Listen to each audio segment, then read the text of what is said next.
हैरान हूँ कि अभी तक नैब ने इसके जो 3 अहम किरदार हैं इस सारे मामले के, यानी आसिफ जरदारी, फरियाल तारपुर और मुराद अली शाह, उनको अभी तक अरेस्ट क्यों नहीं किया?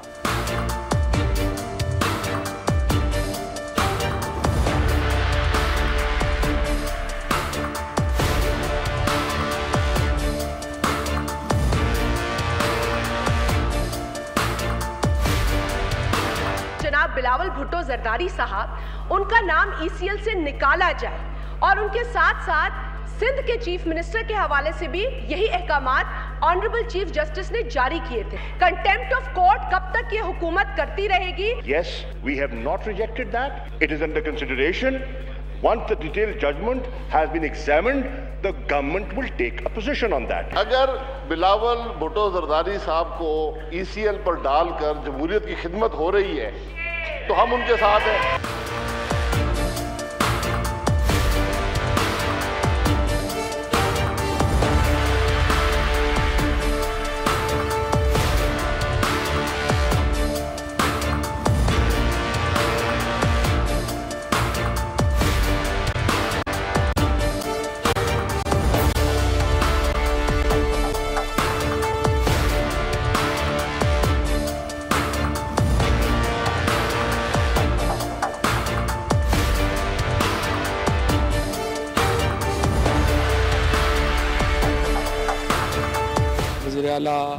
सिंध जो हैं उनके हमने जाने की बुनियाद रख दी है। अब उन्होंने कब जाना है पीपल्स पार्टी खुद फैसला करें। अगर वो तब्दील नहीं करते हैं तो फिर इमरान खान फैसला करेंगे कि कब उन्होंने इस गैस के गुब्बारे से हवा निकालनी है। I'm just waiting for a few more days. वो प्रॉपर रिस्पॉन्स आएगा जिससे इनकी खुल जाएंगी, जो अभी साजिशें कर रहे हैं उनकी हकीकत खुल जाएगी। आप पाकिस्तान पीपल्स पार्टी में कोई दरार नहीं डाल सकते, कुछ सोच भी नहीं सकते। ये टेम्पररी चीजें खत्म हो जाएंगी। The future is Bilawal Bhutto Zardari, the others will all be part of history. बिस्मिल्लाहिर्रहमानिर्रहीम, अस्सलाम वालेकुम। मैं हूं Jasmeen Manzoor and welcome to the show. नाज़रीन, सबसे पहले आज अहम खबर से आगाज करते हैं। अब से थोड़ी देर पहले ही सुप्रीम कोर्ट ऑफ पाकिस्तान ने जाली अकाउंट्स केस का तहरीरी हुक्मनामा जारी कर दिया है। उसके कुछ चीदा नुकात हैं जो मैं आपके सामने रख देती हूँ। जो फैसला आया है तफसीली, उसमें यह कहा गया है कि जो JIT की तहकीकात में नैब की मावनत करेगी, यानी कि JIT नैब की मावनत करेगी इस केस के हवाले से। नैब 2 माह के अंदर तहकीकात की रिपोर्ट सुप्रीम कोर्ट में जमा करवाएगी। बिलावल भुट्टो और मुराद अली शाह के नाम फिलहाल ECL से निकाल दिए जाएं। Supreme court of Pakistan Bilawal Bhutto साहब और मुराद अली शाह साहब के खिलाफ अगर कोई ठोस शवाहिद मिलते हैं आगे चलकर तो वफाकी हुकूमत को इनका नाम ECL में डालने का इख्तियार होगा। नैब हर 15 दिन के बाद अपनी तहकीकाती रिपोर्ट जो है वो सुप्रीम कोर्ट में जमा करवाएगी और उसके साथ साथ उन्होंने ये भी कहा है कि एक ऐसा प्रोसिक्यूटर लगाएं कि जो बेंच बनाया जाएगा वो खुद सुपरवाइज करेगा। सुप्रीम कोर्ट में एक बेंच बनेगा और उस बेंच को की सरबराही कौन करेगा, वो उसको किस तरह करेंगे, ये तो अब कल जब chief justice of Pakistan Saqib Nisar साहब रुखसत होंगे, उनका टेन्योर ख़त्म होगा और खोसा साहब अब हल्फ उठाएंगे, तो उसके बाद कल की वो अपनी सारी प्रोसीडिंग्स के बाद पता चलेगा कि मामलात कैसे चलते हैं। और नैब ने फवाद चौधरी साहब को अलबत्ता करारा जवाब दिया है, क्योंकि फवाद चौधरी साहब कुछ दिनों से नैब के हवाले से और नैब के ऊपर बिलावजह तनकीद कर रहे थे, तो नैब ने आज बाकायदा तौर पर उनकी जवाब दिया और उनको कहा कि किसी वजीर की खुशी पर और ख्वाहिश पर आसिफ अली जरदारी को गिरफ्तार नहीं किया जा सकता। मुराद अली शाह को ना हटाया तो वरीज़े हम फैसला करेंगे गुब्बारे से हवा कब निकाली जाएगी। जाते जाते कराची से फवाद चौधरी साहब जो हैं वो बिल्कुल मुराद अली शाह साहब को दोबारा एक दफ़ा धमका कर गए हैं और मुराद अली शाह साहब ने अलबत्ता ये कहा है कि सिंध के अंदर हुकूमत वक्त जो भी इस वक्त यानी कि फेडरल गवर्नमेंट जो भी इंटरवेंशन कर रही है या कोशिश कर रही है तोड़ मोड़ की या किसी गैर आईनी कदम की या फॉरवर्ड ब्लॉक्स बनाने की, वो उसकी तफसीलात जो हैं बहुत जल्द मंजर-ए-आम पर लेकर आएंगे। सिंध हुकूमत इसको किस तरह देखती है और उसके साथ साथ एक अहम डेवलपमेंट ये है कि नून लीग ने मुल्क के 7 अहम जो मामलात हैं उस पर तहरीके इल्तवा जमा करा दी है कौमी असम्बली के अंदर। बात करते हैं इस छोटे से ब्रेक के बाद।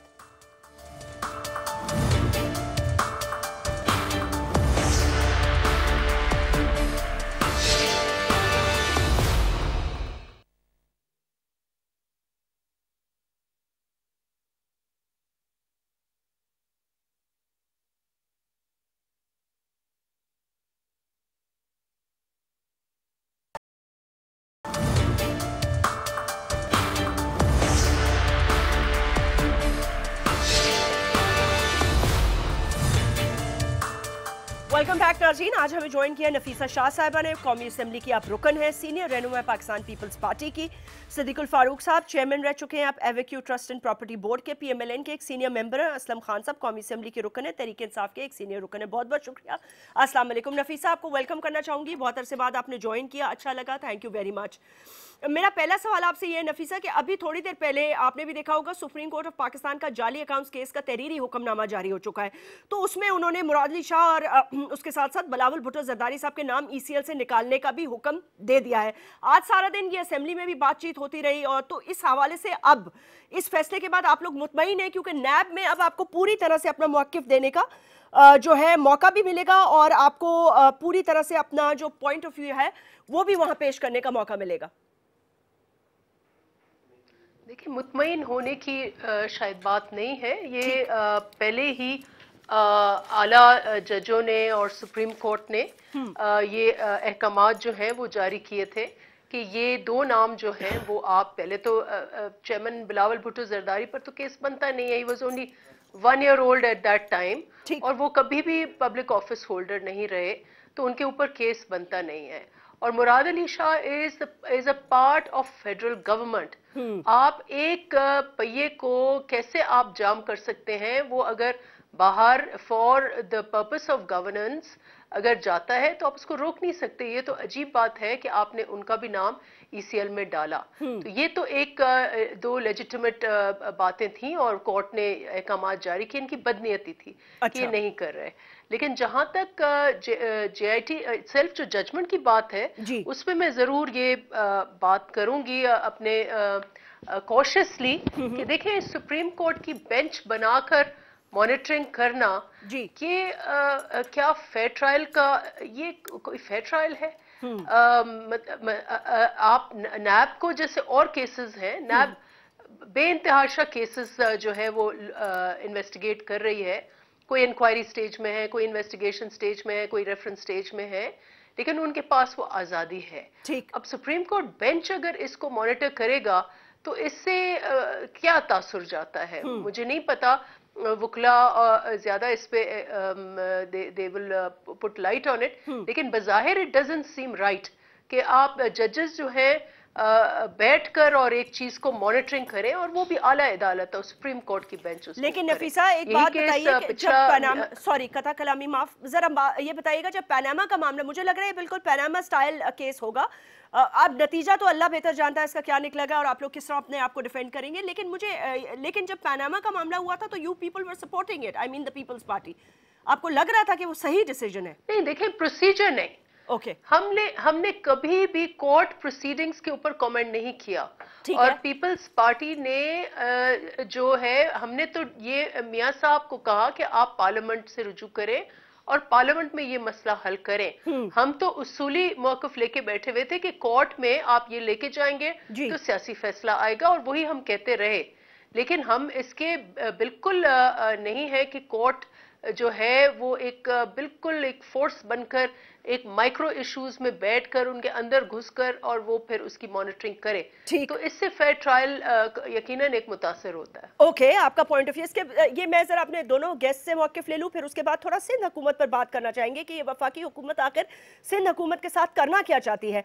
सिद्दीकुल फारूक साहब, मैं आपसे ये पूछना चाहती हूँ, आज कौमी असम्बली में नून लीग ने अहम जो मामला थे उस पर तहरीक इल्तवा जमा कराई और कहा है कि फौरी तौर पर इन मामला पर डिबेट कराई जाए।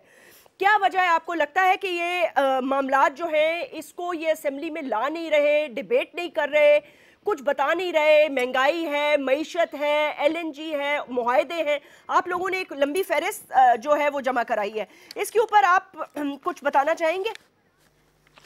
जी, बिस्मिल्लाह रहमान रहीम। पहले तो अदलिया के अमल दरामद बेंच और इस हवाले से जी जितनी बातें नफीसा शाह साहिबा ने कही हैं, चूंकि फैसला आ गया है जी, पब्लिक प्रॉपर्टी बन चुका है, इसलिए हमें तनकीद का भी हक हासिल है। तो मैं इनकी बात एक एक जो इनका नुक्ता है जी उसको एंडोर्स करता हूँ। बिल्कुल ठीक इन्होंने कहा है। ठीक, एपेलेंट फोरम मुल्क का सबसे बड़ा इदारा जिसने आइन की तशरीह करने का इख्तियार, जहाँ एम्बिग्विटी हो, इबहाम हो, वहाँ वो तशरीह करने का उसे इख्तियार है जी। वो सारी चीज़ें सुओ मोटो और फिर अमल दरामद बेंच और निगरानी तो वो इंसाफ का और फेयर ट्रायल का जो तस्वुर है वो ही खत्म हो जाता है। अच्छा। अब मैं आ जा, ये नहीं होना चाहिए। ठीक है। अब मैं आ जाता हूं इस बात पर जो आपने मुझसे पूछा। देखिए जैस्मिन मंजूर साहिबा, जी सुप्रीम ये जो पार्लियामेंट है जी, ये इस मुल्क का सुप्रीम इदारा है। बेशक इस अल्लाह ताला की जात के बाद यही इदारा है जहां मुल्की और कौमी मसाइल पर बहस भी होनी चाहिए, पॉलिसियां भी बननी चाहिए। और कुरान पाक में अल्लाह ने जो इरशाद फरमाया है, मैं अब बार बार ये कह रहा हूं जी कि वह अमरहुम शूरा बैनहुम, कि मुसलमानों के तमाम अहकाम और तमाम मामलात इनकी बाहमी मशावरत से तय होने चाहिए। तो यही वो फोरम है जिसमें बाहमी मशावरत बेहतरीन तरीके से होती है, अवाम के नुमाइंदे बैठे होते हैं और उसमें ये तो मैं समझता हूं कि मुस्लिम लीग नून ने इस वक्त जरूरत क्यों समझी? इस वक्त जरूरत क्यों समझी? आप देख लीजिए इसी हुकूमत के दौर में डॉलर कितना गिरा। ठीक है, चढ़ा आपका मतलब, तो कितना बढ़ा, रुपया कितना गिरा, और कीमत गिरने के बावजूद बरामदात जो इनका ख्याल था बढ़ेंगी वो फिर गिर गई। फिर इसके साथ इन्वेस्टर भाग गया, फिर जीडीपी गिर गई 5.8 से 3.2 या इस तरह से रह गई। ठीक कह रहे हैं आप। हर शोबे में जवाल आया, कीमतों में देख लीजिए, अवाम की मुश्किलात बढ़ी। इसलिए ये सब जो है ये अवामी मसाइल, बुनियादी हुकूक और इनके जो इल्जामात LNG वगैरह के साथ हैं और फिर लोड शेडिंग है, ठीक है, सब बुनियादी तौर पर नहीं। लेकिन LNG के हवाले से सिद्दीकुल फारूक साहब, LNG के हवाले से पहले तो ये इल्जामात लगाते रहे, लेकिन अब तो इनको उस मुआहदे की खुद पासदारी करनी, क्योंकि इन्होंने खुद एहसास कर लिया है कि वो सबसे कम रेट पर वो मुआहदा तय हुआ है। मैं ये अर्ज कर रहा हूं कि इनके फिर इल्जामात देखिए ना, फिर ये बगैर तैयारी के, बगैर यानी अच्छी टीम से मशावरत के ये शोर मचाना और प्रोपेगेंडा करना शुरू करते हैं। तो क्या इन्हें ये नहीं सोचना चाहिए ये अंडर 12 की टीम ये इस तरह कर? उस दिन इनके फैसल वाउडा ने 2004 के बने हुए पेपरा रूल्स, पहले तो उन्होंने नेपरा कहा और फिर कहा नवाज शरीफ के दौर के बने, उन्हें यही नहीं पता। वो खुदा के बंदो, अगर आप सियासी तौर पर नाबालिग हो तो जो बालिग हैं उनसे मशवरा कर लो। इल्जाम तराशियों से बाहर निकलकर और असेंबली को फ्योरी तौर पर फाल किया जाए। मैं आपसे पूछना चाहती हूँ असलम खान साहब, ये बताइएगा कि एक तो कुछ इदारे ऐसे हैं जो खुद काम कर रहे हैं, जैसे नैब ने आज आपको तंबी की है, कभी आप उनको कहते हैं कि वो अभी जायजा लेंगे बाकायदा पेमरा से रिकॉर्डिंग्स मंगवा के कि क्या आप लोगों के बयानात में किसी किस्म की डिक्टेशन है, क्या जरूरत है आप लोगों को नैब के चेयरपर्सन को? कभी आप कहते हैं माफी मांगो, कभी आप कहते हैं, ये तो बड़ा दोहरा म्यार है ना कि जब वो आपकी तरफ किसी कोई काम करने जाते हैं तो आप उनको आंखें दिखाते हैं, और यही इल्जाम आप नवाज शरीफ साहब पे लगाते थे, यही इल्जाम आपने पीपल्स पार्टी की हुकूमत पे लगाया, तो आप उनको आजादाना तौर पर काम क्यों नहीं करने देते? देखिए, सबसे पहले थैंक यू सो मच, आपने अपने शो में बुलाया मुझे। जी जी। जहाँ तक फैसल वावडा की बात की और दूसरे हमारे PTI की जो पार्टी की जो हमारे सीनियर वजीर हैं और अहदेदार हैं उनकी बात की, अब बाज़ औक़ात बातों बातों में चीज़ें निकल आती हैं। उन्होंने जो कहा कि जी नैब को ऐसा नहीं करना चाहिए, तो वो एक खुरवानी में इंसान कह देता है, लेकिन उसका मकसद कहीं ऐसा नहीं होता कि जी किसी पे ऑर्डर किया जा रहा, कोई डिक्टेशन दी जा रही है, ऐसा बिल्कुल नहीं है। अच्छा, ये हो जाता है इंसान के साथ। उस बात को अगर पकड़ के असेंबली में बातें उठाएं और टॉक शो में जाकर उसकी बातें करें, तो मैं समझता हूँ वो कोई मुनासिब बात नहीं है। कहाँ बात होनी ये चाहिए कि चाहे वो असेंबली में बैठे चाहे कहीं बाहर बैठे, अगर पिछली बातों को निकालें तो निकालने को तो बहुत कुछ है। जैसे हमारे दोस्त ने कहा, बैठे मेरे साथ, कि जी ये नाबालिग और अंडर 12 अंडर 16 टीम है, अंडर 12 टीम है। बाज़-औक़ात अंडर 12 को अंडर एस्टिमेट ना करें, ये अंडर 12 बहुत कुछ करके दिखाएगी। अच्छा। हमने इस 6-7 महीनों के दौरान आज तक कोई चोरी नहीं की, अगले 5 साल भी चोरी नहीं करेंगे। और ये कहते हैं कि जी हम ये कि मशवरा करते, किससे मशवरा करते? जिसने 40 साल में इस मुल्क को इस कदर नुकसान पहुंचाया और इस स्टेज पे लाके खड़ा किया। इस वक्त इमरान खान की पोजीशन ये है, इस पूरे PTI की पोजीशन ये है कि खान साहब की पूरी टीम जो है ना, इस वक्त उस जहाज को, जो जहाज डूब रहा है, जिसके अंदर हजारों लाखों ने नुसराख कर दिए, उसको संभालने में, उसको डूबते हुए बचाने में उसको भी बंद कर रहे हैं, उसको उसकी तैयारी कर रहे हैं, उसको खत्म करना चाह रहे हैं, उसी से ही नहीं निकल पा रहे हैं अभी। तो उसके बाद लेकिन इतना मैं जरूर कहूँ, ना हम कहूंगा कि ना हमने कभी चोरी की है ना करेंगे। नहीं, हमने चोरी का तो सवाल ही नहीं किया ना आपसे कि आपने चोरी की है या नहीं की। मैं तो आपसे ये पूछ रही हूँ कि मामलात इस तक पहुंच गए हैं। सर 5 महीने से असेंबली के अंदर तहरीके इल्तवा जमा हो गई है। उन्होंने कहा जी गैस, बिजली बहरान, अद्वियात की कीमतों में इजाफा, अफरात ज़र में इजाफा, सीपैक के मंसूबों में सुस्त रवि, मोमिन डैम का ठेका मनपसंद कंपनी को। आप इस पर डिबेट करवाएं। जैस्मीन देखें, जो ये कह रहे हैं कि जी गैस बढ़ गई है, बिजली बढ़ गई है, तो गैस बिजली किसके दौर में नहीं बढ़ी? सबके दौर में बढ़ी ना, किसके दौर में नहीं बढ़ी? सबके दौर में बढ़ी, पीपुल्स पार्टी के दौर में बढ़ी, उसके बाद नवाज लीग आई उसमें बढ़ी, फिर दोबारा हुई तो सब में बढ़ी। अब चीजों को बेहतर किया जा रहा है, बेहतर करेंगे इंशाल्लाह। थोड़ा हौसला रखें लोग। हमारे दौर में नहीं बढ़ी। मैं जरा एक जल्दी से 2 बातें कर दूं जी। हमारे दौर में गैस और बिजली दोनों की कीमतें कम हुई, ठीक है। दूसरी बात यह है कि इन्होंने कहा कि इन्होंने 6-7 महीने के, मैं तो एग्जैक्ट 5 महीने कह रहा हूं कि हमने कोई ऐसी करप्शन या कोई ऐसी गड़बड़ नहीं की। ये मोहम्मद डैम का जो 300 अरब रुपए का ठेका सिंगल बिड पे अपने ही वफाकी मशीर की कंपनी को दे दिया, तो ये क्या है? वो भी चोरी नहीं करेंगे, ये वही कुछ है। अच्छा, ये क्या इसको चोरी तो अभी नहीं कह सकते ना नफीसा। अच्छा ठीक है, चले सही है, ये एक्शन बताते खुद, मैं चोरी का लफ्ज नहीं इस्तेमाल करूंगा, ये एक्शन बताते खुद बताता है कि ये बहुत बड़ा स्कैंडल है। असलम खान साहब, मैं इससे पहले कि नफीसा साहिबा के पास वापस जाऊं और मैं सिंध हुकूमत पे बात करना चाहती हूँ, मुझे ये बताएं कि आपसे तो आपके अपने इत्तेहादी नहीं संभल रहे। आज अख्तर मेंगल साहब ने आपसे शिकायत की है, बलूचिस्तान को आपसे शिकायत है, MQM के वफ्द से आपने मुलाकात की है, अच्छा उनको भी आपसे कुछ शिकायत है कराची पैकेज के हवाले से। दूसरा ये कि आपने देखा चौधरी शुजात हुसैन साहब जो है वो अपना मामला वजीर आजम के पास लेके, और ये सिर्फ आप लोगों के वुज़रा की बातों की वजह से है। नैब के चेयरमैन को भी आपके वजीरों की बातों की वजह से जवाब देना पड़ रहा है। तो आप लोग बातें कम और काम ज्यादा क्यों नहीं करते? देखें, अगर 100 लोगों में से 90% लोग काम कर रहे हैं और 10 लोग काम नहीं करके बातें कर रहे हैं, तो करने दें। बातों से क्या होता है? वो बातें करते करते खुद थक जाएंगे और चीजें सामने आ जाएंगी। तो वो ऊंच नीच हो जाती है बातों में, कोई ऐसी बात नहीं है। हौसला रखें, सब ठीक हो जाएगा इंशाल्लाह। हौसला रखें, सब ठीक, चले ठीक है। नफीसा साहिबा, हौसला रखें, सब ठीक हो जाएगा गैस के हवाले से, दीगर हवालों से। अच्छा, आज मुराद अली शाह साहब ने जो असेंबली में बात की है, आज जाते जाते फवाद चौधरी साहब फिर ये कह गए कि गैस का गुब्बारा है, सिंध की हुकूमत जब जाएंगे और इमरान खान जब बोलेंगे इसकी हवा निकाल देंगे। और मुराद अली शाह साहब, चीफ मिनिस्टर साहब ने भी कहा है कुछ दिन ठहर जाएं, मैं तमाम वो आपको बताऊंगा मामलात जो ये करने की कोशिश कर रहे हैं। तो क्या ये कोशिश कर रहे हैं या सिर्फ बोल रहे हैं?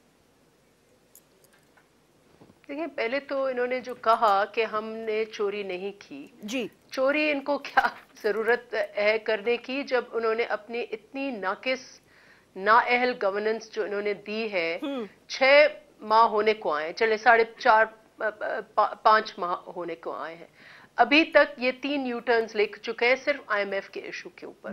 और क्योंकि इन्होंने इतनी गैर यकीनी वाली सिचुएशन और कैफियत पैदा की है, जो अरबों डॉलर फ्लाइट ऑफ कैपिटल हुआ है स्टॉक मार्केट के, जो डिवैल्यूएशन रुपी का हुआ है as a result of their policy, deliberate policy, जिसकी वजह से आपका कर्जाजात बढ़ गए हैं, तो इससे ये जितनी करप्शन की बात कर रहे हैं, ये तो एक हवा में बात है। लेकिन जो इन्होंने स्टेप्स लिए हैं उससे उस मुल्क को कितना नुकसान पहुंचा है, क्या इनको अंदाजा है? और दूसरी बात, बिल्कुल ये इतना हर चीज पर इतना हंगामा, इतना ढंढोरा पीटते हैं और अपने ही अल्फाज उनको जो है वो गले पड़ते हैं। अब इनकी हुकूमत इनसे खुद संभल नहीं रही, कभी इधर हुकूमत कभी उधर हुकूमत। 2 वोटों से सिर्फ इन्होंने कल एक मोशन इनका डिफीट होने को था, 2 वोट सिर्फ इनके ज्यादा थे, और फिर नेक्स्ट राउंड में they had fear of defeat of the motion, और उसके बाद ये उन्होंने पार्लियामेंट सस्पेंड कर ली। तो ये तो इनके हाल है। अच्छा, अब इनसे जो भी सवाल आप पूछें भाई आपने गैस का क्या किया, कहते हैं चोर और डाकू। फिर आप इनसे पूछते हैं कि भाई बिजली कहाँ गई, तो ये कहते हैं कि जी चोर और डाकू। फिर इनसे आप कहते हैं कि भाई ये मईशत को संभालें, हमें बताएं कि आप मुल्क को किस सिमत में लेके जा रहे हैं, अपना 100 डे प्लान का आपने जो हशर किया है उसके बारे में बताएं, आगे पॉलिसी के बारे में बताएं, 1 करोड़ नौकरियों के बारे में और 50 लाख घर के बारे में बताएं, तो कहते हैं चोरी और डाका। तो इनके ये 2-3 जो चीजें हैं जो इनके साइकोलॉजिकली ये स्टक है, क्योंकि गुज़िश्ता 10 सालों में, 15 सालों में और बिलखुसूस 5 सालों में हर रोज इमरान खान साहब कभी कंटेनर पर चढ़ जाते थे, कभी कहीं और चढ़ जाते थे और यही बात करते थे कि मैं लूटी हुई दौलत जो है वो लेके आऊंगा।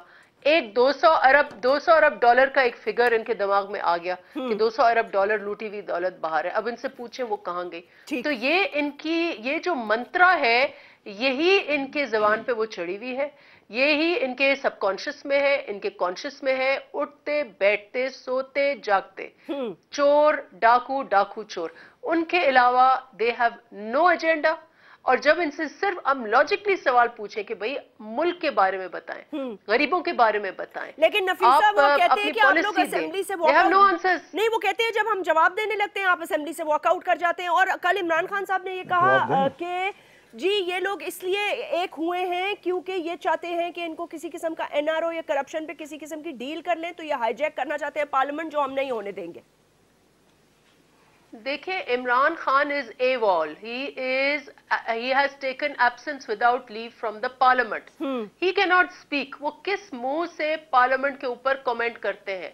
पार्लियामेंट में भी तो पर्सोना नॉन ग्राटा हुए हुए, नॉन पर्सन हुए हुए, पार्लियामेंट में आए, पार्लियामेंट में बात करें, पार्लियामेंट में हमारे सवालात के जवाब दें, फिर पार्लियामेंट को कमेंट करें। आफ्टर ऑल उनको जो वोट मिला है बहैसियत प्राइम मिनिस्टर, वो लीडर ऑफ द हाउस, बहैसियत लीडर ऑफ द हाउस वो प्राइम मिनिस्टर। बिल्कुल। और उन्होंने कहा था कि अफसोस की बात है कि वो उन्होंने कहा था हर बुध को वो सवालों का जवाब देंगे। पहले तो 1 महीना उन्होंने कहा जी हम मसरूफ थे, लेकिन अब वो मसरूफियत के बाद क्या कॉन्क्रीट प्लान है? अब इस जो इल्तवा जमा कराई गई है नून लीग की तरफ से, इस हवाले से तो जवाब देने पड़ेंगे वुज़रा को।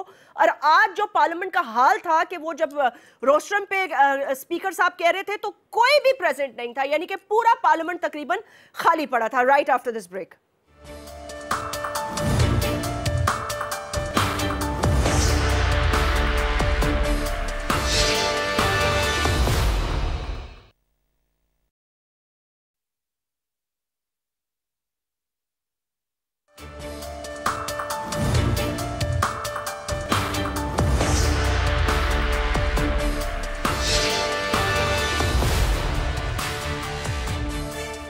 Welcome back. असलम खान साहब, कुछ जवाब देना चाहेंगे आप?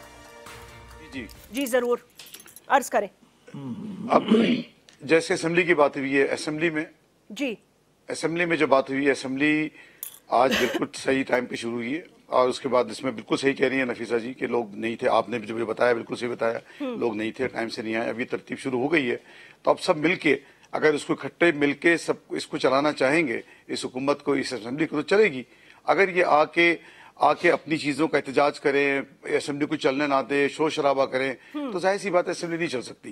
बार बार असद कैसर साहब बोलते कि भाई आप बैठ जाएं, वो पूरी की पूरी पब्लिक खड़ी हो जाती है और चल ही नहीं देती है किसी को। ना सवाल ले लेते हैं, अपना जवाब दे देते हैं। जब हम उस पे जाके डिटेल उनकी जवाब देना चाहते हैं तो ये उठ के चले जाते हैं। तो असेंबली कैसे चलेगी?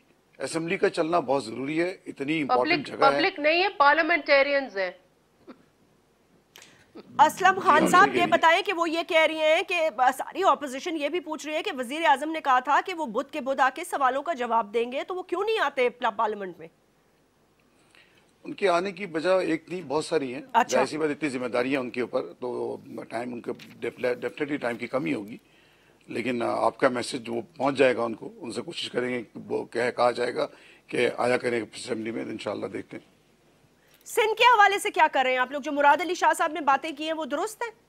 क्या आप लोग गिराना चाहते हैं उनकी हुकूमत? और फिर उन्होंने फवाद चौधरी साहब ने कहा कि सिंध की हुकूमत में गुब्बारा में से हवा निकाल दूंगा जब इमरान खान साहब, कैसे करेंगे? आपके पास नंबर्स हैं? जैस्मीन, सिंध का तो ये हाल है, ना पूछे तो बेहतर है। अच्छा, सिंध को इन्होंने लूट के खा गए हैं, सिंध को इन्होंने तबाह कर दिया है। कराची को मैं कहता चलो कराची छोड़े, कराची से ये जीतते नहीं है, कराची से इनके पास वोट बैंक नहीं है, तो कराची को इन्होंने तो बहुत बुरा किया, लेकिन जहां से ये वोट लेकर आते हैं उस जगह पे तो ये जाते भी नहीं है पलट के, और उस शहर को, अपने ही शहर को, जहां जहां से ये वोट लेकर आए हैं, कराची में बैठ के मजे कर रहे हैं, कराची में बैठ के याशा कर रहे हैं, ये उस अपनी जगह पे जाते नहीं, अपने इलाके को ठीक नहीं करते।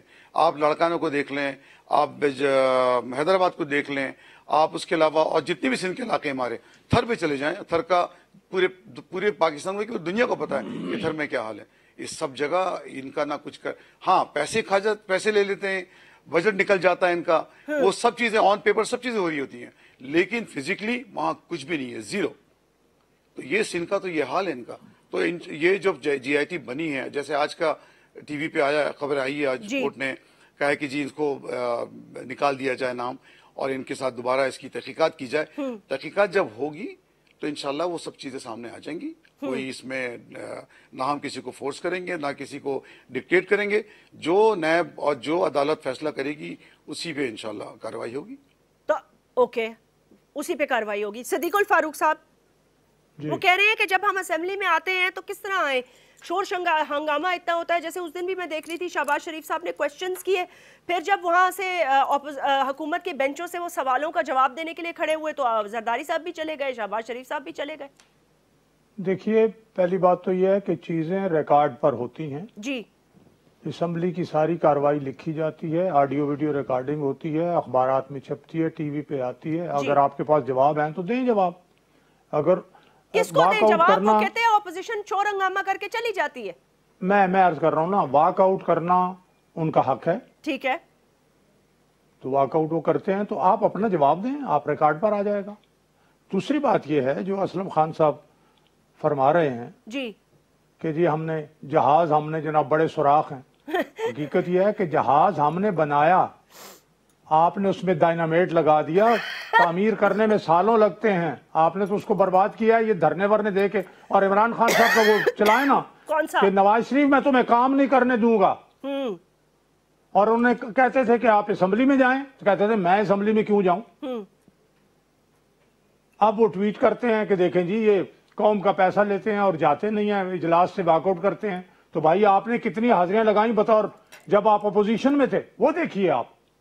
लेकिन मैं जस्टिफाई इसको ये नहीं करता कि हम भी असेंबली में ना जाएं साल आसार। सर ये जो शिप की बात कर रहे हैं ना कि शिप में सुराख हो गए हैं, तो वो यही तो कहती है हुकूमत के जिस इदारे को हाथ लगाना चाहते हैं उसका... सारे इंडिकेटर्स, सारे इकोनॉमिक इंडिकेटर्स हमारे दौर में बेहतरीन हुए, और इंटरनेशनल जो रेप्यूटेड इंस्टीट्यूशंस हैं, वर्ल्ड बैंक, IMF समेत, सब ने ये कहा कि पाकिस्तान तरक्की कर रहा है।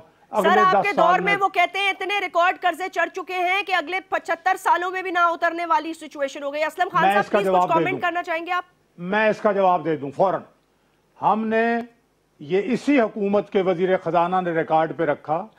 हमने $35 बिलियन का कर्जा लिया, $20 बिलियन अदा कर दिए वापस।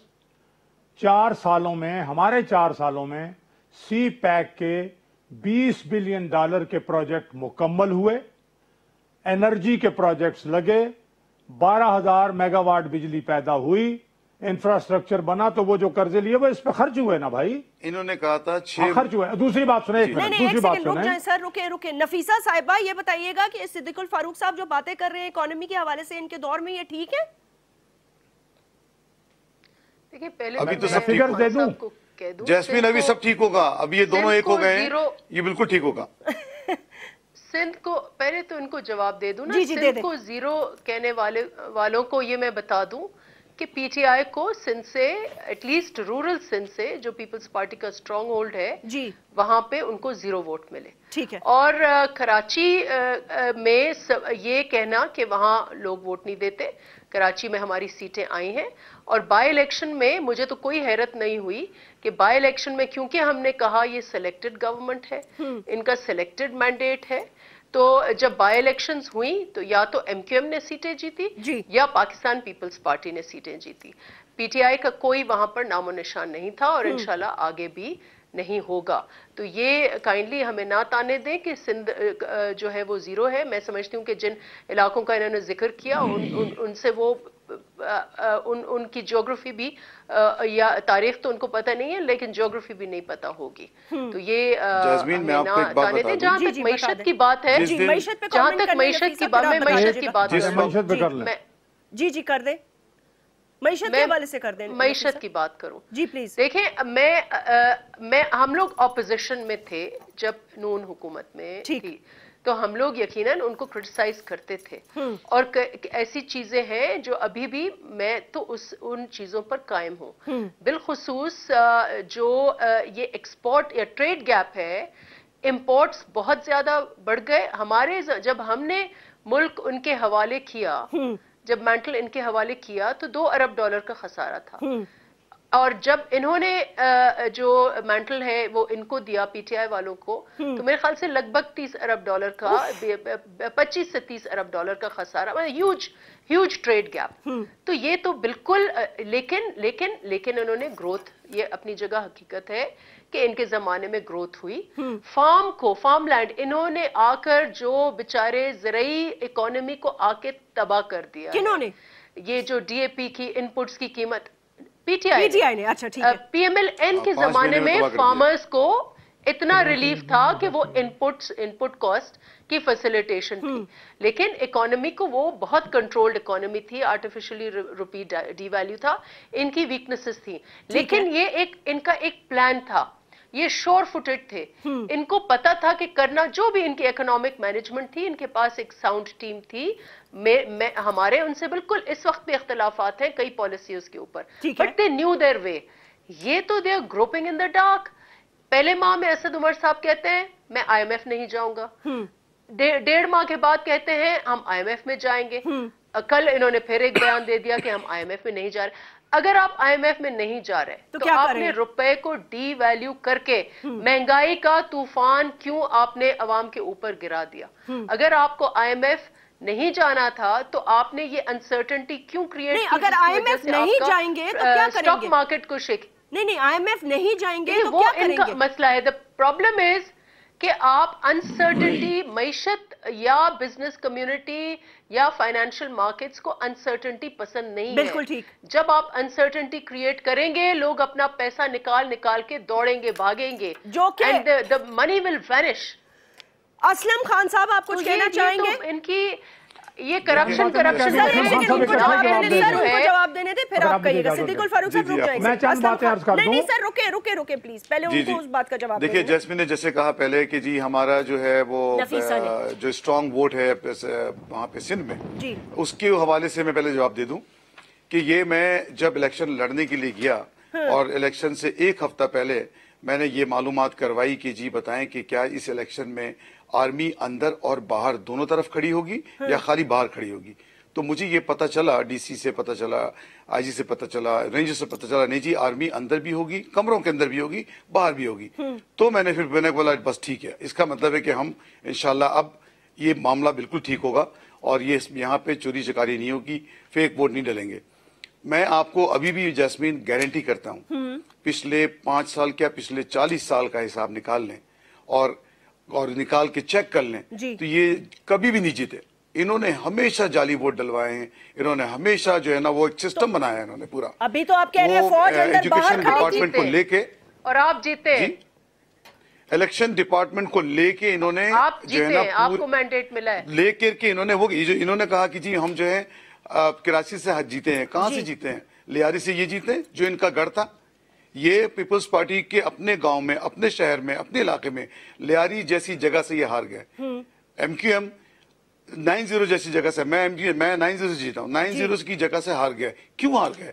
इसलिए हार गए कि इन्होंने डिलीवर नहीं किया। सर लास्ट कमेंट, कुछ नहीं किया, सिंध का बेड़ा गर्क कर दिया उन्होंने, पूरे सिंध का। ठीक है सर, लेकिन अब उन्होंने कुछ नहीं किया तो आप लोग तो कुछ करें ना जल्दी जल्दी। हम करेंगे ना, हमें टाइम तो मिले, हम इनकी तरह 40 साल नहीं लेंगे, हम अपनी तरह 5 साल करके दिखाएंगे। ठीक है, और 5 साल में इंशाल्लाह डिलीवर करके दिखाएंगे। सर सबसे पहले तो मईशत के हवाले से कोई प्लान अगर आप दे दें तो मईशत भी ठीक होगी। मईशत के हिसाब से देखें, जो मईशत के एक्सपर्ट हैं वो इस मईशत पे काम कर रहे हैं और लगे में ऐसा नहीं है कि बैठे हुए सुकून के साथ काम सिद्दीकुल करते हैं, फारूक सुबह साहब 9 बजे आते हैं, पूरे दिन काम करते हैं, पूरी रात काम करते सर हैं, वो कह रहे हैं और हम काम पूरी दिन डिलीवर पूरी होगा रात इंशाल्लाह। काम करते हैं, लेकिन आप जरा जल्दी से बता दें सर, लास्ट कमेंट है मैं आपका। जल्दी से बताता हूं इनकी कारकर्दगी। आप देखिए दयामर भाषा डैम के लिए बजट में 46 बिलियन रुपीस रखे गए।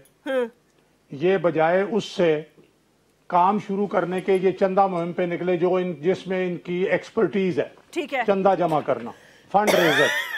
8 अरब रुपए जमा किए, ना 200 अरब डॉलर जैसे नफीसा बहन ने कहा, ना डॉलरों की बारिश, बड़े चंदों की अपील की ना, कुछ नहीं हुआ। अब दूसरी तरफ आप देखें कि जीडीपी हमारे दौर में जी 5.8 डॉलर 102 रुपए का, अफरात-ए-ज़ार 4% से कम, ज़र मुबादला के ज़खायर 24 अरब डॉलर, स्टॉक एक्सचेंज 54,000 पॉइंट्स और बिजली 12,000 मेगावाट। ये जो ट्रेड डेफिसिट है, ये नफीसा शाह साहब के सामने भी रखूंगा। ये जो कैपिटल गुड्स की इंपोर्ट हुई है, ये जो कारखाने लगे हैं, ये जो इंफ्रास्ट्रक्चर है, ये जो सी पैक के मंसूबे हैं, उनकी वजह से कैपिटल गुड्स की इंपोर्ट ज्यादा हुई है। सर 5 महीने में इतना सब कुछ कैसे खराब हो गया भाई? अभी बिल्कुल आपने सर इतने फिगर्स दे दिए, डायनामाइट लगाया है। अच्छा ठीक है, इन्होंने बर्बाद कर दिया सर, बिल्कुल वक्त नहीं है, ना है लेंगे। ठीक है, ओके सर, पॉइंट टेकन। लेकिन मईशत के हवाले से हम इस पे मजीद एक तफसीली जो है प्रोग्राम करेंगे, और नफीसा इंशाल्लाह ताला आपको भी दावत देंगे। बहुत बहुत शुक्रिया सिद्दीकुल फारूक साहब, असलम खान आपका, और नफीसा आपने हमें ज्वाइन किया। अपना ख्याल रखिएगा, इंशाल्लाह आपसे फिर मुलाकात होगी। अल्लाह हाफिज।